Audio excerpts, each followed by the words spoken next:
Bonjour chers téléspectateurs, bienvenue sur votre émission Méditation. Que le Seigneur bénisse votre écoute, que la parole que nous allons partager aujourd'hui vous fasse du bien et que cela apporte la vie dans tout ce que vous entreprenez. Que le Seigneur bénisse votre écoute. Amen. Nous sommes dans le livre de Luc, chapitre 5, à partir du premier verset. La Bible nous dit: comme Jésus se trouvait auprès du lac de Génézareth et que la foule se pressait autour de lui pour entendre la parole de Dieu, il vit au bord du lac 2 barques, d'où les pêcheurs étaient descendus pour laver leurs filets. Il monta dans l'une de ces barques qui était à Simon, et il le pria de s'éloigner un peu de la terre. Puis il s'assit, et de la barque il enseignait la foule. Lorsqu'il eut cessé de parler, il dit à Simon: avance en pleine eau, jetez vos filets pour pêcher. Simon lui répondit: Maître, nous avons déjà travaillé toute la nuit sans rien prendre, mais sur ta parole, je jetterai le filet. L'ayant jeté, il prit une grande quantité de poissons et leur filet se rompait. Il fit signe à leurs compagnons qui étaient dans l'autre barque de venir les aider. Il vint et il remplit 2 barques au point qu'elles s'enfonçaient. Quand il vit cela, Simon-Pierre se met à genoux devant Jésus et dit: Seigneur, retire-toi de moi, parce que je suis un homme pécheur. Que le Seigneur bénisse sa parole. Nous voyons là une très très belle histoire.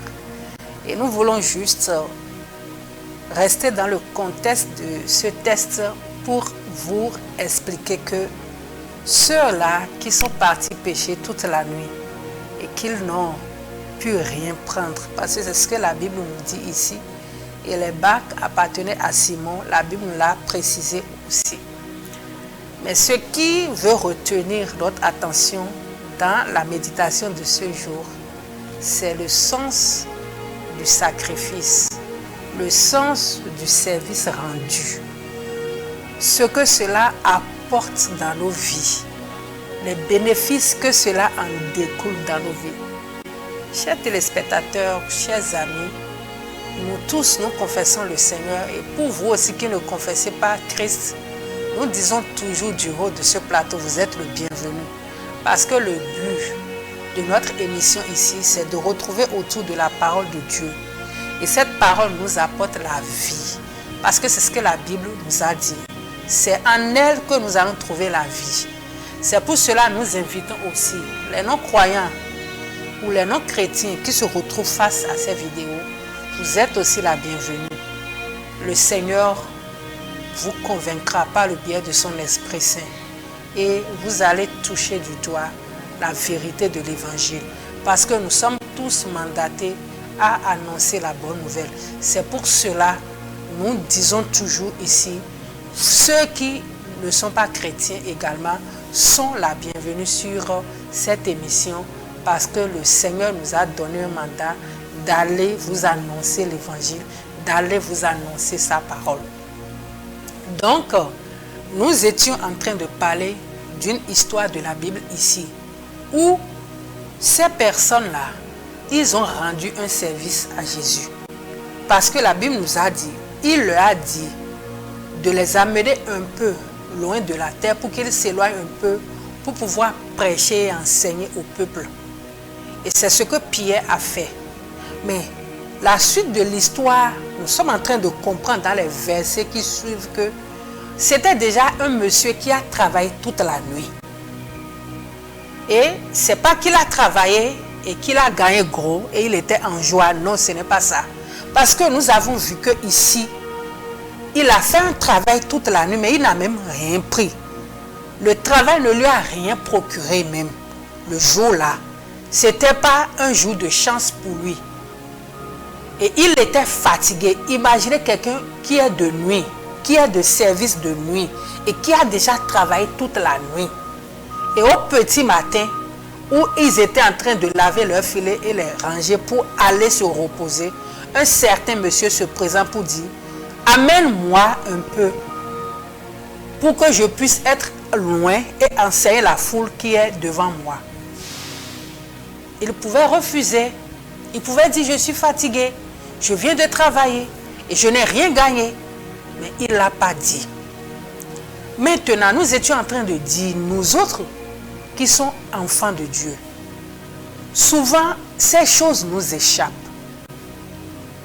Nous pensons que tout se résume à la prière. Tout se résume à aller à l'église et venir. Non. Il y a aussi les bonnes manières. Il y a aussi notre cœur qui doit être changé devant le Seigneur. Nous devons avoir un cœur noble devant le Seigneur. Nous devons comprendre et saisir les mystères qui sont derrière les récits que la Bible nous apporte. Parce que ici, la Bible nous a apporté un récit tel que les choses se sont passées. Mais il y a des détails ici sur lesquels nous voulons tirer notre attention pour que cela rentre dans nos habitudes. Et nous, en tant que chrétiens, le tout ne se limite pas à ce que nous jeûnons, nous prions, sans avoir un cœur noble, un cœur bon, un cœur sincère, un cœur de sacrifice et un cœur qui sait rendre service. Aujourd'hui, dans nos congrégations, nous avons de mal à trouver des gens qui vont servir le Seigneur avec un cœur sincère. Des gens à qui peuvent rendre service sans rien attendre en retour. Oui, ces personnes se font rares. Or que le Seigneur, lui, voit le cœur. Il voit au-delà. Nous pouvons beau faire semblant devant les hommes, cherchant nos propres intérêts quand nous agissons, quand nous rendons service ou quand nous faisons quelque chose. Mais nous oublions que le Dieu qui voit au-delà du physique est là et il nous observe.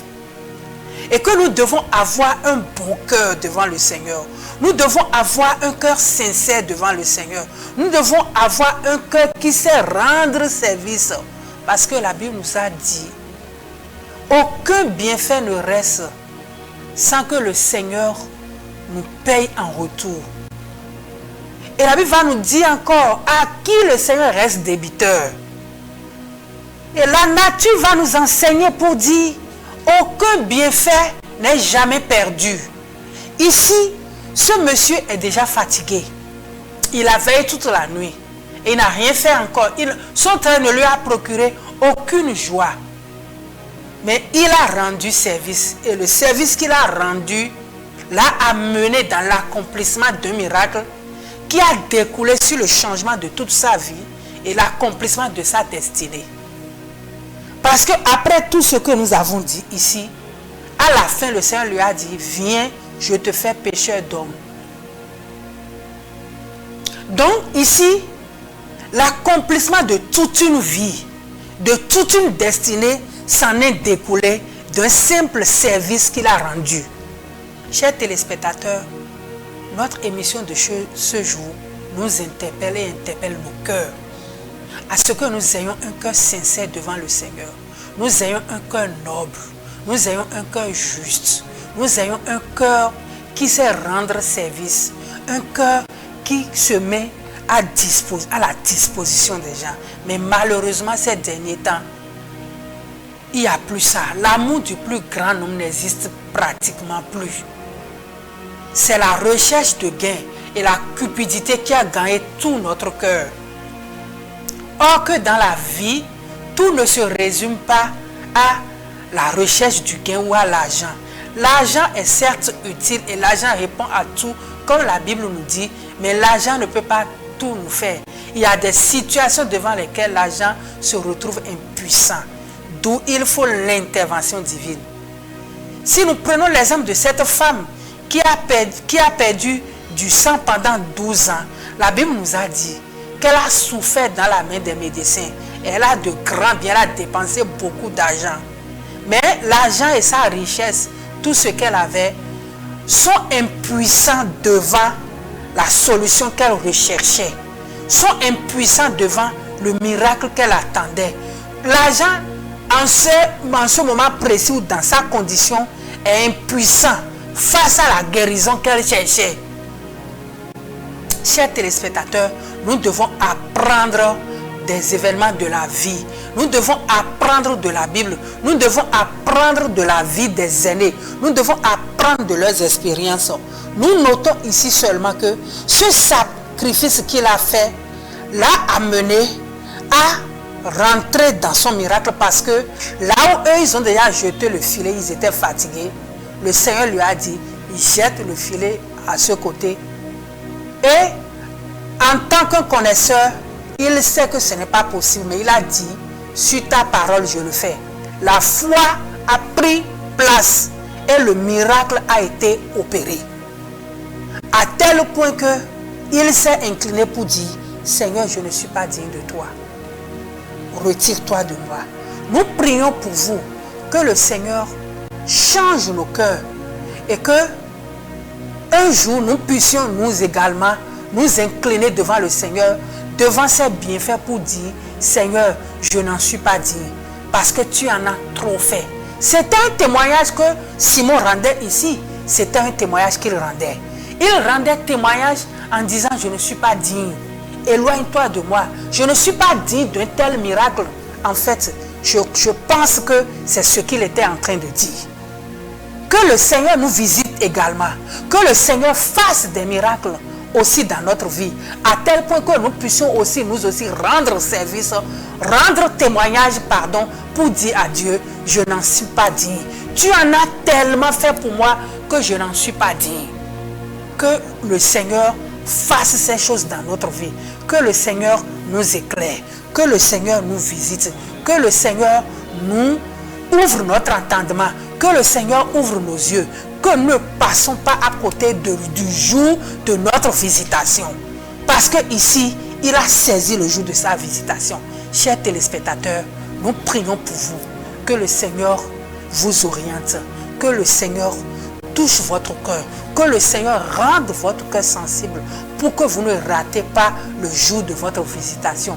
Celui à qui, ou celui devant qui, ou celui à qui vous devez rendre service pour que votre miracle soit déclenché, que vous la saisissez.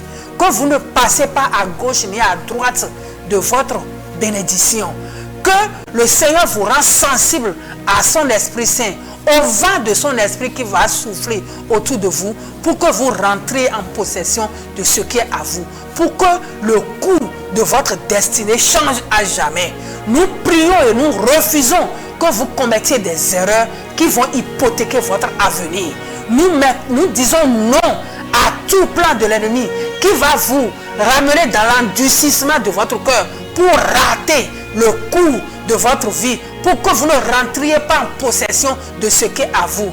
Que le Seigneur, Dieu de gloire de l'univers, gouverne votre vie, qu'il prenne toute la place pour que vous suiviez son chemin pour la réussite de tout ce qu'il a prévu pour vous. Que le Seigneur vous garde, qu'il étend sa main de protection sur votre vie, sur votre famille et sur tout ce qui vous appartient et sur tout ce qui vous est cher. Restez bénis. Que le Seigneur vous garde. Au nom puissant de Jésus. Amen.